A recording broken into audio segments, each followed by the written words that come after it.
What's up, stroke survivors? It's been a minute. Life has been lifing, especially with a 4-year-old and being in college. Went back to school once I had my stroke.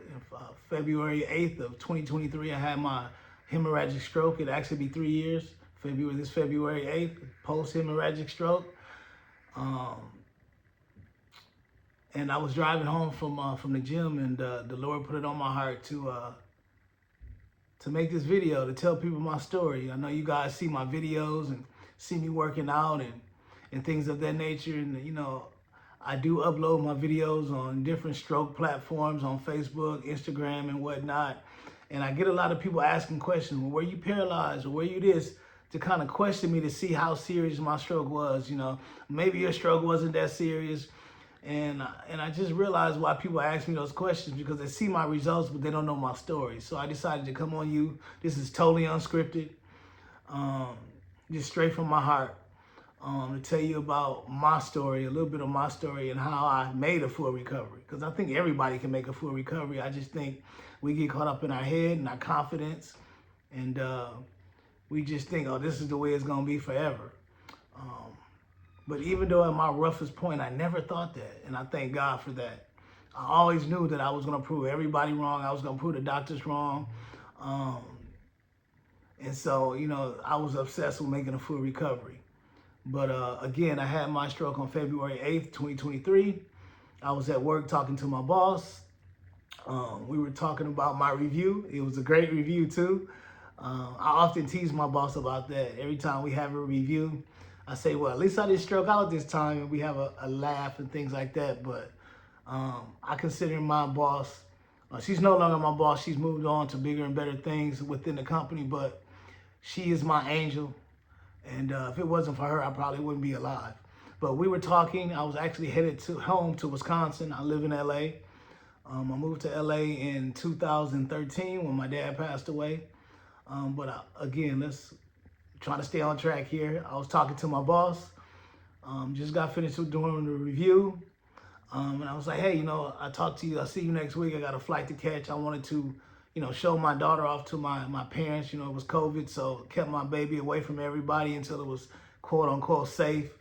So as I was getting up, we were talking, saying, you know, goodbyes, and what was coming out of my mouth was not what I was saying or what I wanted to say. It was like, blah, blah, blah, blah, blah. I went from saying, all right, I'll see you later, to blah, blah, blah. And she looked at me and she said, to Shombi, I hope you're not having a stroke. And I was like, nah. And I got up to leave and I fell. And I kept getting up and I kept falling. I kept getting up and I kept falling. And then she was like, just stay down, stay down. I'm calling the fire department, calling the ambulance. And luckily for me, we have in-house fire department. So they came in like 2 or 3 minutes, but I was, you know, while I kept trying to get up, you know me, I can battle anything. I kept getting up, but it was like somebody kept smacking me down. I kept getting up, and finally she put a chair up under me so I could sit there. The fire department, paramedics came in about, I would say about 2 to 3 minutes. And they were there probably quicker than that, because everything happened so fast. But they took my blood pressure immediately, and they were like, sir, do you have a history of high blood pressure? I was like, no. I was like, look at me. You know, I work out. I'm a former competitive bodybuilder. I swim a mile every other day. I'm a gym rat, this, and that. And they were like, well, sir, can you move your right arm? I was like, hell yeah, I can move my right arm. And they were like, well, can you move your left arm? And I was like, hell yeah, I can move my left arm. And I didn't look at my left arm, though. But in my head, I had moved it, and they said, sir, your left arm didn't move. And that's when I looked, and I tried to move it, and it wouldn't move. And I just said, oh, just put my head down and started shaking my head. So, you know, they said, get the gurney ready. And I'm like, what, you're taking me? Because I was still like, you're taking me? They were like, sir, you're having a stroke. Your blood pressure is 220, or it was like 220 over 115 or something in that nature, if I remember correctly. So they took me to the gurney, got me into the ambulance. They put oxygen over me, and then literally that's the last thing I remember before waking up in the hospital in St. Joseph's Hospital in Burbank, California.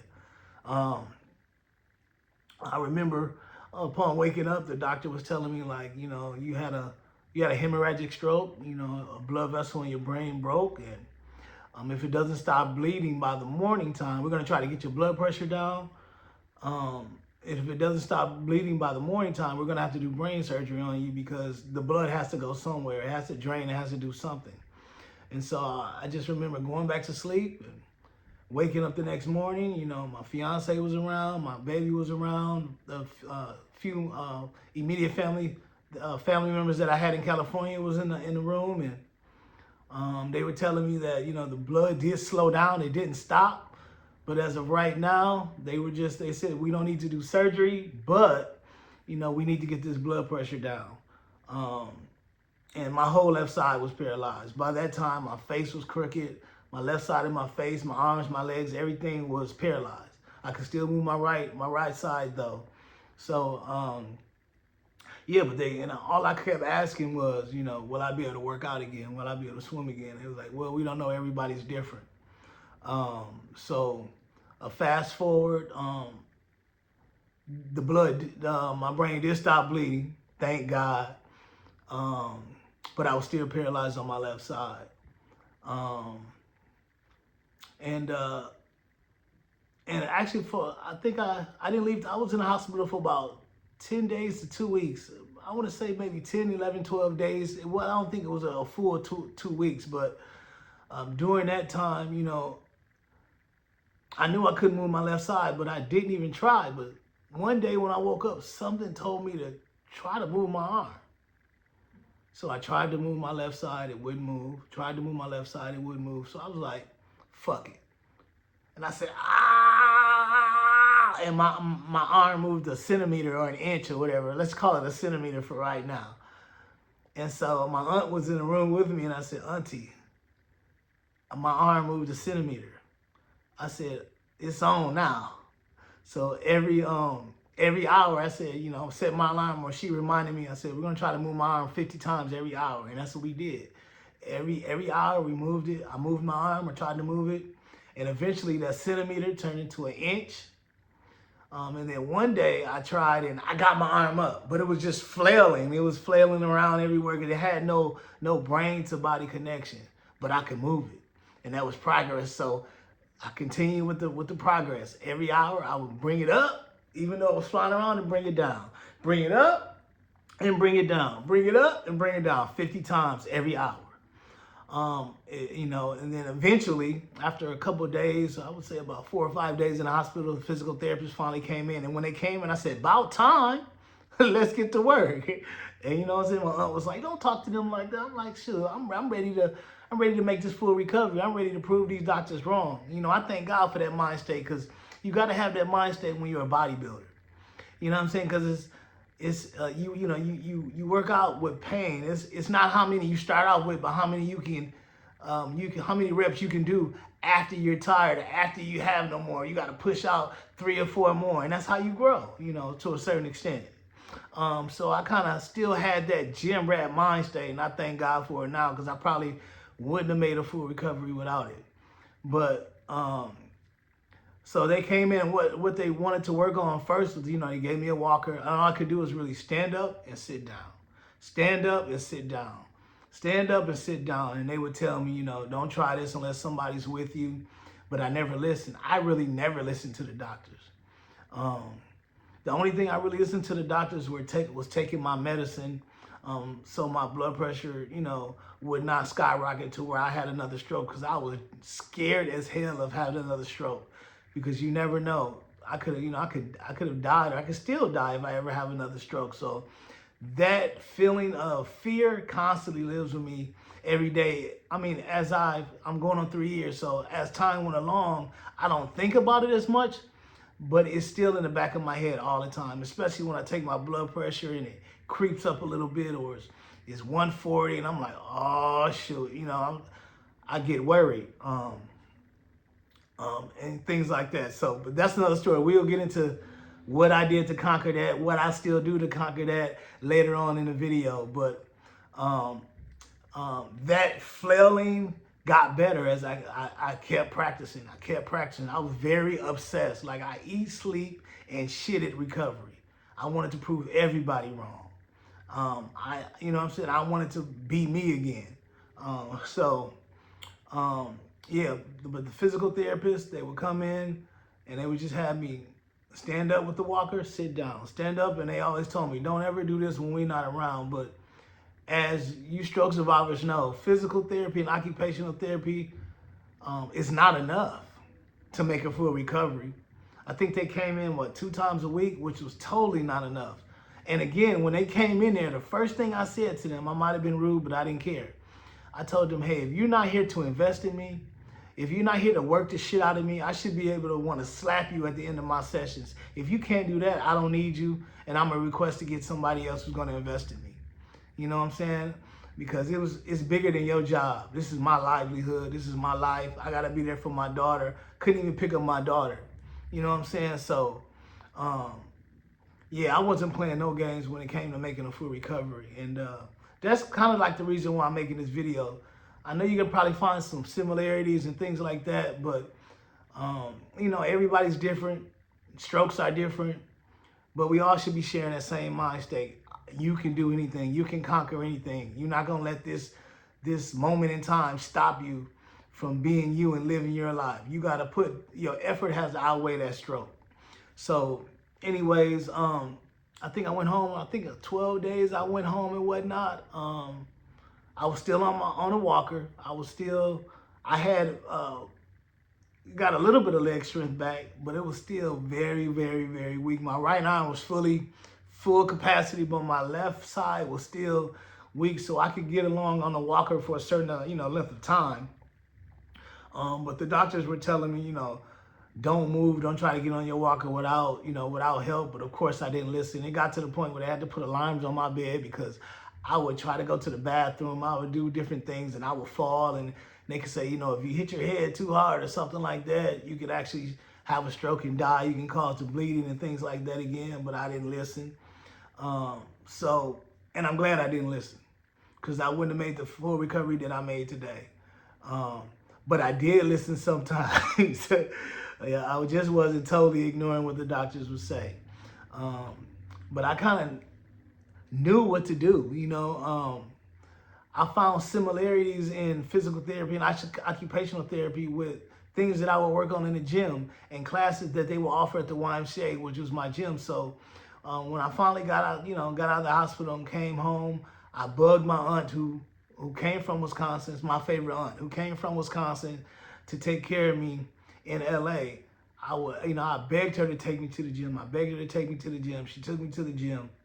And I would work on different things. You can actually, if you look back on my videos, you probably can see I was working with bands and things like that, but I wasn't totally all there mentally. You probably can see that, and if you follow and go back and look at my videos from way back when, and you actually can probably see the progress in my videos up until this point. But yeah, I got home and I immersed myself in what kind of stroke I had. I still didn't know why, but I wasn't worried about that at the time, but I was just worrying about my recovery. So I looked up stroke recovery classes and exercises on the internet. I couldn't walk. I could barely stand for a certain amount of time. So I started off with just trying to cross my legs. And just like my arm, my leg would do the same thing, would just flail. So I was just trying to get that brain and arm and brain and connection again to coordinate, what I wanted to do. And most of the time, I would see how my right arm or my right side acted, and I would try to mimic that. And eventually, it caught on. So I would just practice crossing my legs and putting it down, crossing my legs and putting it down, or holding my leg up for 10 seconds and putting it down, or making circles, or whatever it was that they wanted me to do. Facial exercises before I got up every morning. I would make facial exercises and try to get, my face back right and not droopy. And as you can see, it worked. But you have to be obsessed. Like whenever I was asleep, or crying because I was so hurt on how did I get this way? I was in perfect shape. Everybody knows me from lifting weights and being big. And I went from 240 when I had my stroke to 180, in a matter of a week. You know what I'm saying? So that bothered me, just everything. You go through a lot of mental changes and things like that because you're even though I made a full recovery, I'm not the same person. So you have to get to know you again, the new you. And that's hard to deal with, especially when you got an ego, especially when you're a gym rat and you care about how you look because you work so hard to get to a certain point. But let's stay on track. But and I know you guys, I know my stroke survivors can relate. So that's why I'm saying I'm going off track and saying little things to make sure that that I keep you interested, that I'm able to help and motivate somebody with this story. And plus it's unscripted. But yeah, I would do whatever, you know. I would throw pennies on the floor and try to pick them up, which was so hard. Whatever I found on the internet, I would try over and over and over again. And eventually, you know, physical therapists and occupational therapists came to my house. And I would say after about 2 weeks of being home from the hospital, when they only gave me like 2 days a week of physical therapy and occupational therapy, which was not enough. It is not enough. So I would sneak to the gym. I would sneak to the YMCA on my walker. Not supposed to drive. I would kind of feel my way down the steps. You know, we didn't have many steps, but there were steps in the front yard that you had to go down to get to my car and whatnot, or to the garage. So I would just, you know, I would throw my walker down wherever I needed to go, wherever, you know, the end goal was. I would throw my walker down, use the wall to kind of make my way down the stairs slowly. I would get to the car. I would throw my walker into the passenger seat, and I would drive on my right side to the YMCA after, you know, physical therapists and occupational therapists left. Wasn't supposed to be driving. I knew if I had a wreck or I had an accident or I got caught driving, got pulled over, they probably would take my license because I wasn't supposed to be driving, especially with no left side movement. But I would go to the Y. I would, you know, get my walker out of the passenger side, hold on to the car, pull it out, open up my walker because it folded, and I would go into the gym. I would have the lifeguards help me into the water. I would work out with the little water weights they had. And if you go back to my videos, I'll probably have a couple of videos where you see me in the pool working out by myself. They would help me out. You know, I would get my walker, you know, go home, and I would literally do this every day. I would do this every day, and eventually over time, I got better and better and better, and I immersed myself in classes like water aerobics and things of that nature. But yeah, I'm gonna stop right now. I'm probably gonna, in about a couple of days, I'm gonna put part 2. But if you're interested, you wanna learn more about my story because it goes much deeper than this. I wanna let you guys know on what my thoughts on why I had a stroke, what things I did to make a full recovery, what things I still do to make sure I won't have another stroke, because you live with that fear for the rest of it. It gets easier as time goes by. You don't think about it as much, but it's always in the back of my head, being scared of having another stroke, not being there for my daughter, and things of that nature. But if you like and subscribe, if you want to hear part 2, please, please, please do. I don't do this to make money. I do this to motivate, to educate, to inspire, because you have to be obsessed. You do not have to. This is not an end-all, be-all.